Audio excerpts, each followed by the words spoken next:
Salut les amis, aujourd'hui on se retrouve encore pour un autre tutoriel. On va parler aujourd'hui de l'IA. Vous avez déjà utilisé l'IA, peut-être sans vous rendre compte, vous avez déjà entendu parler de l'IA. C'est quoi l'IA? Vous voulez peut-être vous envisager être un ingénieur IA ou un ingénieur en machine learning. Je crois que vous êtes au bon endroit parce que on va travailler un peu plus sur l'IA. Aujourd'hui, la on voit le monde, presque toutes les applications qu'on va commencer à développer, presque l'ensemble de ce qu'on va utiliser sur le plan numérique, il y aura l'intégration de l'IA. Donc, je vous encourage, si ça vous intéresse, de vous abonner et vous allez recevoir toutes les notifications de nos tutoriels qu'on va parler, qu'on va travailler ensemble sur l'IA. Alors, pour devenir un ingénieur IA, il faut d'abord peut-être comprendre, parce qu'il y a une petite différence entre ingénieur IA et l'ingénieur en machine learning. Un ingénieur IA, il exploite les modèles, les différents modèles, il fait les intégrations avec des applications, ok? Ça c'est l'ingénieur IA, il va aller peut-être plus loin au-delà de ça, de l'exploitation du modèle. Mais un ingénieur en machine learning, c'est un ingénieur qui développe des modèles et va jusqu'à l'apprentissage de ces modèles. D'accord? Donc voilà un peu une petite différence entre le deux. Donc ça, si ça vous intéresse, ça dépend de vous. Si vous voulez être un ingénieur IA ou un ingénieur en machine learning. Mais pour le moment, on va parler de l'ingénieur IA. Et je vais vous montrer pourquoi c'est important d'apprendre ou d'être un ingénieur IA. Aujourd'hui, par exemple, j'essaie un peu de vérifier sur Internet, sur IA. Je vais vous montrer. Ici, par exemple, en 2025, un ingénieur IA est payé, un ingénieur IA ou un ingénieur en machine learning est payé 120 000 à 160 000 dollars par an. D'accord? Donc, c'est intéressant. Aujourd'hui, si vous avez des compétences en machine learning ou vous êtes un ingénieur IA. Alors, comment devenir un ingénieur IA? Pour devenir un ingénieur IA, il faut d'abord avoir des compétences en programmation, en informatique. Ben, si vous avez un diplôme en informatique, c'est déjà bon. Si vous développez déjà, c'est déjà bon. Mais quels sont les langages qui peuvent vous permettre d'aller un peu plus vite ou les langages les plus utilisés dans les secteurs? Les langages les plus utilisés dans les secteurs, c'est les JavaScript, le JS, JavaScript, ok? Le plus utilisé aussi. Donc, vous avez Python.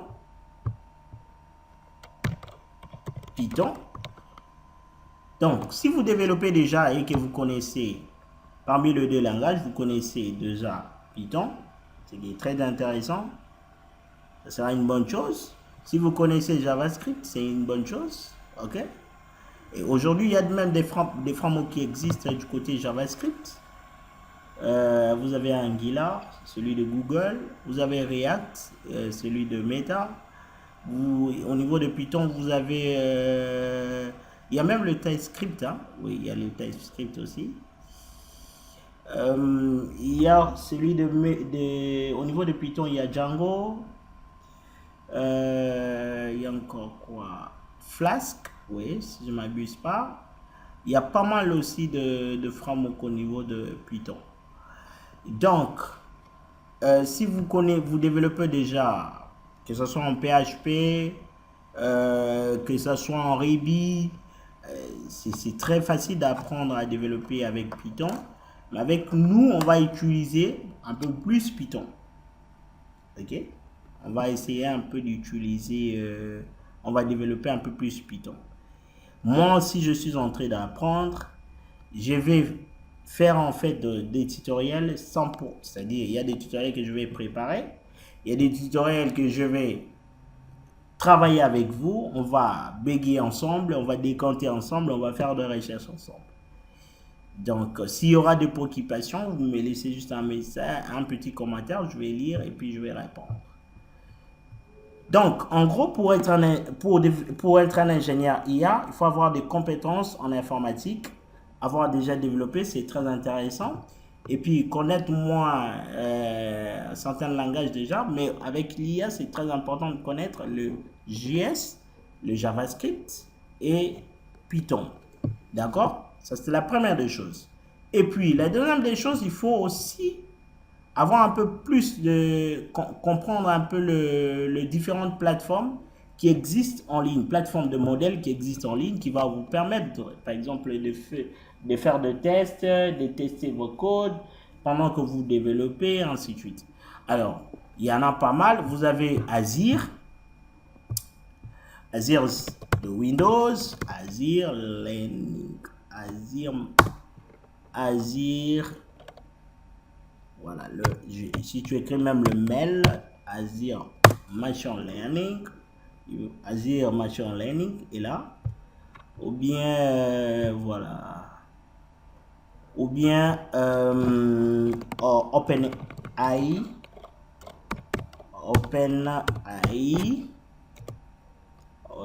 voilà, donc OpenAI. Il y a aussi le Hugging Face qu'on va utiliser. Voilà, le Hugging Face est là. Voilà, il est là. Donc, vous allez créer juste votre compte. Et vous allez vous retrouver après la création du compte. Vous serez ici. Par exemple, avec le Hugging Face. Donc, vous ne savez pas où commencer, qu'est-ce qu'il faut faire, ainsi de suite. Donc, Hugging Face vous permet, avec lui, vous avez le modèle de Meta, vous avez le modèle de Google, de OpenAI, vous avez celui de chinois, c'est le DeepSeek, ouais, le DeepSeek.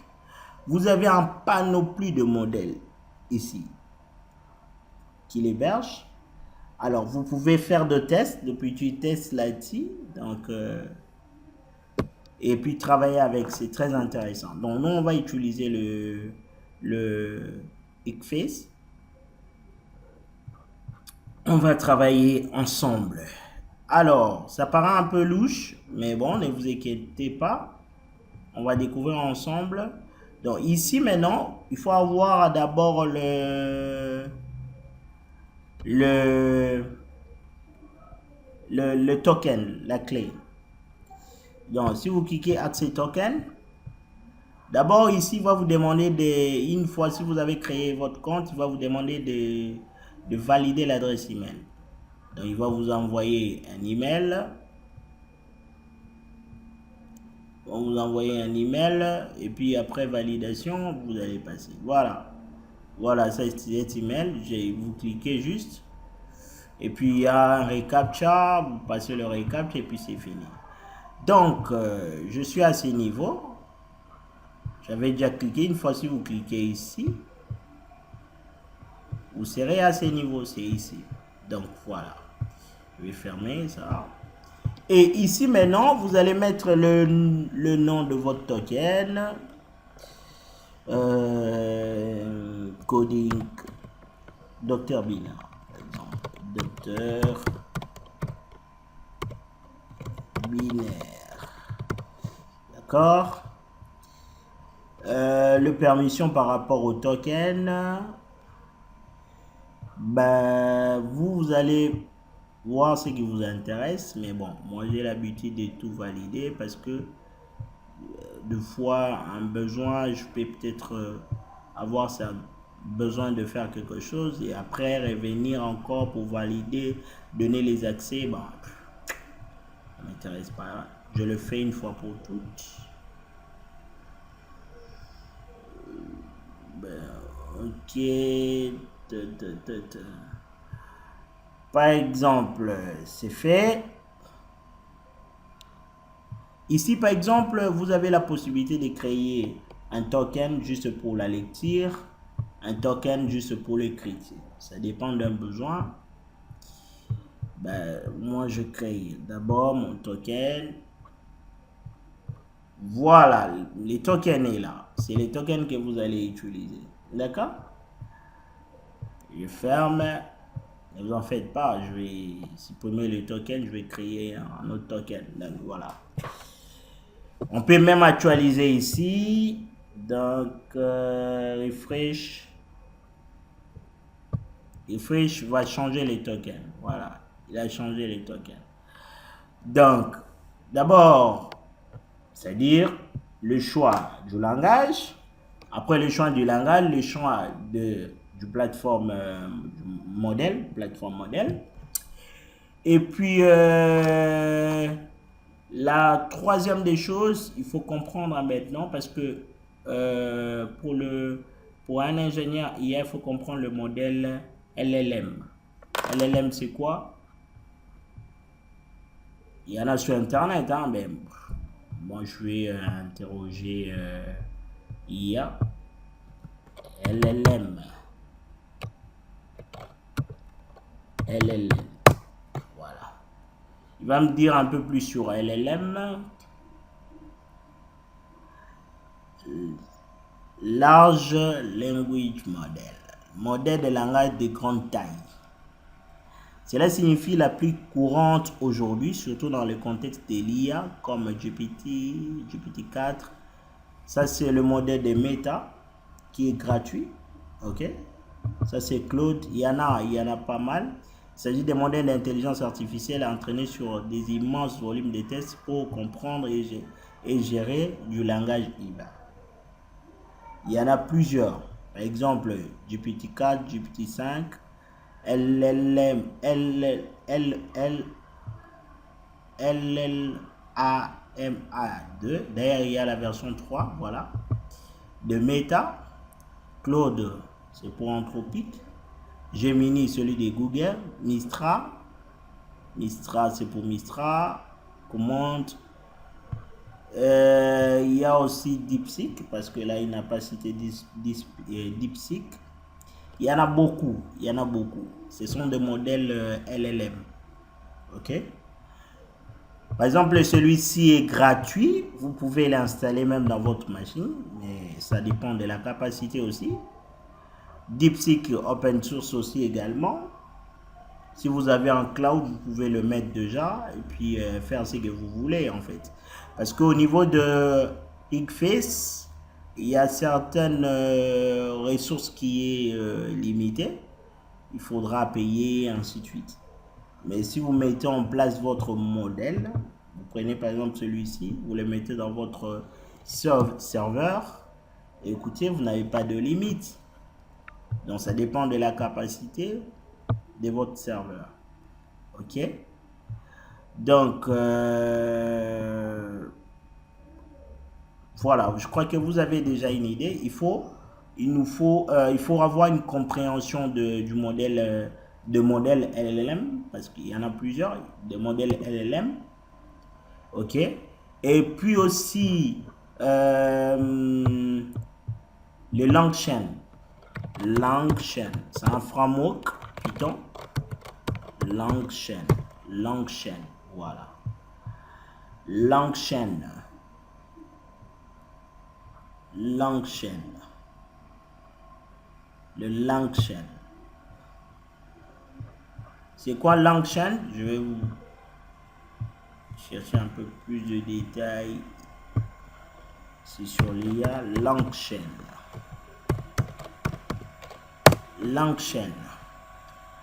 Alors, LangChain est un framework open source en Python qui permet de créer des applications intelligentes en s'appuyant sur des modèles de langage comme GPT, Claude.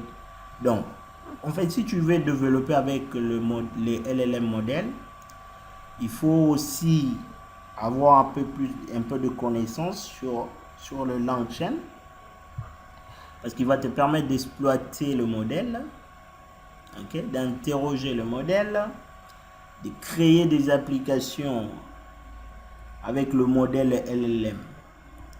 Ok? Il sert à créer des applications LLM complexes comme le chatbot personnalisé avec mémoire, des assistants IA pour des documents PDF ou des bases de données, des agents IA autonomes capables d'utiliser des outils, d'appeler des API, des moteurs de recherche augmentés, des applications de QA sur des documents internes, des pipelines d'IA qui combinent plusieurs étapes. D'accord? Donc, il est très important d'apprendre un peu le LangChain. Voilà un exemple. Ok? Donc, aujourd'hui, ce n'est pas complexe de développer ou bien d'apprendre ou bien d'être un ingénieur IA parce que vous avez d'abord l'IA qui va vous aider en termes de recherche, en termes de code. Tout ça, c'est avec Python. Hein. C'est pas du PHP, c'est pas du Ruby. Ça, c'est du Python. D'accord? Alors, c'est ce qu'on va faire avec vous. Donc, ce qu'on a fait aujourd'hui, moi, je développe déjà sur Python. Donc, je connais déjà le langage qu'il faut.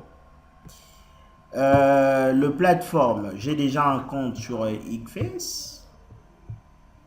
J'ai ma clé qui est là. Le LLM modèle. Donc, je vous ai parlé vous avez le modèle de Meta. Vous avez le modèle de Meta, vous avez le OpenAI, le modèle de OpenAI, vous avez Claude, vous avez Gemini de Google. Donc, en exploitant que vous allez comprendre comment est-ce qu'un modèle réagit. Quand j'écris par exemple LLM et je valide, qu'est-ce qui se passe? C'est quand on va commencer à développer que vous allez comprendre petit à petit. Ok? Je vous ai parlé aussi de LangChain. LangChain qui est un framework qui vous permet en fait d'exploiter le modèle LLM, de créer des applications complexes avec le modèle LLM. Ok? Donc, abonnez-vous parce que prochainement, ce qu'on va faire, on va passer directement avec la clé qu'on a créée au niveau de Inkface et on va développer via notre langage Python. Et maintenant, exploiter, on va choisir par exemple un modèle type. Je vais peut-être commencer avec soit le OpenAI ou bien celui de Meta. Et puis, on va commencer à développer petit à petit ensemble pour devenir maintenant un ingénieur IA. Pour aujourd'hui, on s'arrête ici. S'il y a des préoccupations, n'hésitez pas à me laisser un commentaire. Je vais lire tous les commentaires et répondre. Et s'il y a des propositions, n'hésitez pas de nous les soumettre. Quant à moi, pour aujourd'hui, je vous dis bye bye et à la prochaine.